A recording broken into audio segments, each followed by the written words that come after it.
live unboxing to show you my excitement. What do we have here? I guess I don't have Emax stickers yet. But it's so sleek, and it's very well placed in there. Ooh, nice cover. It feels like higher quality than I expected from the pictures. Like heavier plastic without being really heavy, but you know. Oh, the LED color thingies and the antenna. The antenna is fancy. Cool props, okay. Gotta check them out. Scimitar. For it being so lightweight, it feels rather heavy in the hand. Ready? That's 274 without the props. Pulsar 2306 1700. So that tells you it's a 6S thing. This was just the first impressions.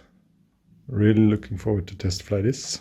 I already installed TBS Crossfire here with just zip ties. In general, it's a clever frame design. For example, this hard plastic canopy is screwed on to those two screws here, and also to the camera mount. You can take this apart. On top here we have the VTX. The VTX is held in place with two nylon screws connected to the flight control here with this connector. The flight control board is plugged in to the ESC board, so for soldering jobs you can unplug it. And you need to do this because most of the UARTs are accessible on the bottom of this tiny 2mm Magnum Mini 3 or whatever it's called. This white and yellow cable are from my soldering to the TX and RX1 Crossfire. Other than this, you also have S-Bus cable soldered on in place there if you just use a normal S-Bus receiver, or if you use the Crossfire Nano in S-Bus mode, which you can also do. But let's talk about this for a second. If you use two data wires on your Crossfire Nano, so you have red and black for power and yellow and white for data, Crossfire TX and RX. If you run the full Crossfire protocol, you get telemetry uplink, which is really nice because then you can log it on your Taranis, which I will do later.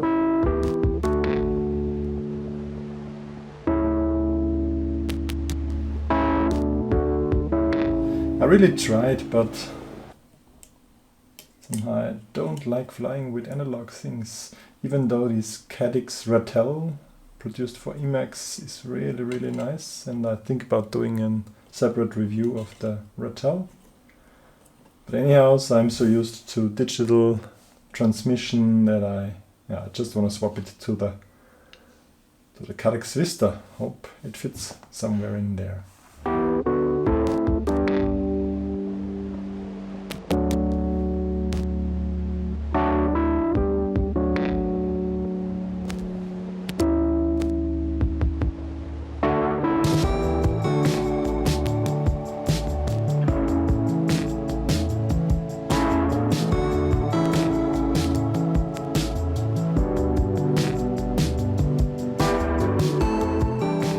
First FPV flight.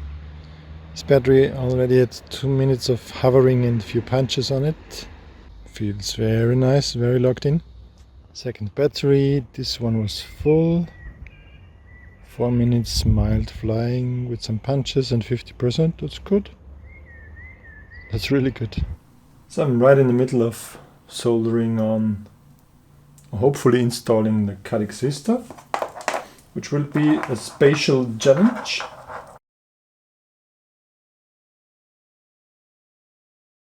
And it turns out it was totally worth it because it's just such an awesome live feed. You see things sharp, you see things that you didn't see before, and here in the comparison you see why you don't want to go back to analog.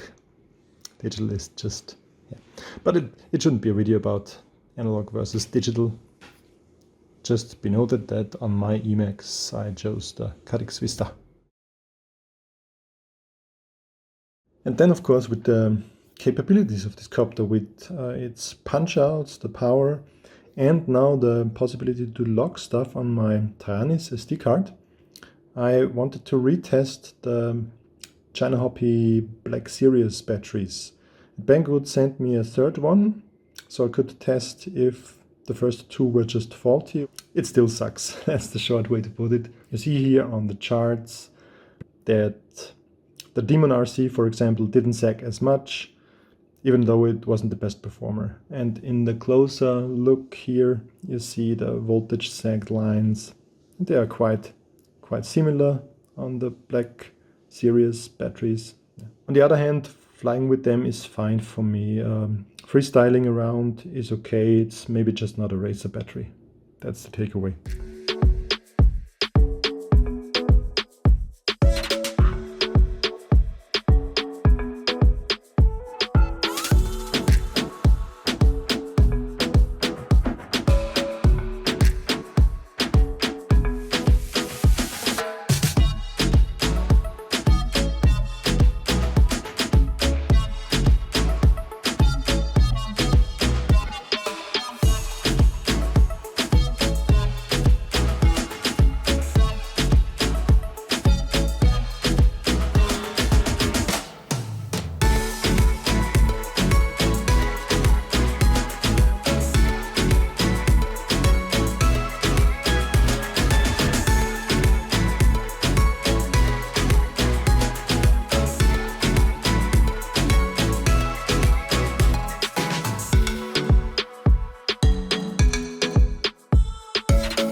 Okay, so I flew the Emax Caddx Vista here for you, not only for you, a bit for me as well. It was a lot of fun. As I said, I'm so spoiled with digital. I couldn't fly the analog video. I mean, it's pretty basic, solid analog video for racing. I think it's enough. It's 25 to 200 milliwatts. The OSD is still nicer in the analog world, but we're getting there. But since I have Taranis Telemetry downlink and warnings on the Taranis, I'm totally fine with it. But if you have the Crossfire protocol, that means you need 2 signal wires. You then get all the telemetry values that Betaflight sees. And then I can choose here on the free spaces which values I want to see. And I chose capacity, which is the milliamps used. Current, which is the amps that it draws now, and current plus is the maximum. Battery, that's the voltage, the current voltage, 22.5, and the minimum voltage, that's the sag that I care for. That's the Crossfire quality in percentage. So normally you have 100 percent of package well received. And if you really go out far, you have like 98 or 90. So you can also set alarms for the link quality. And of course I set alarms for the voltage and also for the capacity. I set my capacity to warn me at 800 milliamps, but most likely you will run into the voltage warnings. I have one warning at 22 volts if it's longer than 3.5 seconds, so the punch outs are not to be warned. And the second warning stage is at 21 volts, also 3.5 seconds, and the 800 milliamps. Watch out, you have to change this arrow on the capacity because you want to be warned if it's larger than 800, and here you want to be warned if it's lower than 22 or 21 volts. Here I have my 3 warning values. If the logical switch 4, which was the 22 volts, is met, then play track battery low. The next switch is battery critical, and L6 I think was my capacity warning. So that's a little, but you can find an excellent tutorial on how to set up the Taranis, as always, on Oscar Liang's page. He does such a great job at explaining these things nicely. I also tested different props. These are now the Nepal from Dal prop, because there's one issue that I see already. There is some cello in the footage. This again makes me think about trying to install ND filter here, because the ND filter will also help with reducing the needed bitrate. Bitrate is the amount of bits you have per second to encode image information. And if you fly fast and low, you have a lot of moving objects which require a lot of information to be stored in one frame, and this like 60 times per second, or is it even more? If you apply an ND filter, the fast moving object like the grass and everything will be motion blurred, so that removes sharpness where you couldn't even recognize it because your eye is not fast enough. And but the computer still would need to encode it. So ND filters reduce the amount of data you need. It looks better, the perception of speed is better, and it should give us overall more available bitrate for the other details. So, and it reduces cello because it has longer shot. Yeah, it should have only positives. Of course, if you fly in low light situations, you need to take off the ND filter.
So the Emax Pro is the subject of review here, and it almost feels like you can go everywhere, which can be dangerous and tempting, but flying behind a few trees or even a few more trees is no issue at all. Yeah, Emax gets a big thumbs up from me. It's just such a nice flying machine, such a fun machine.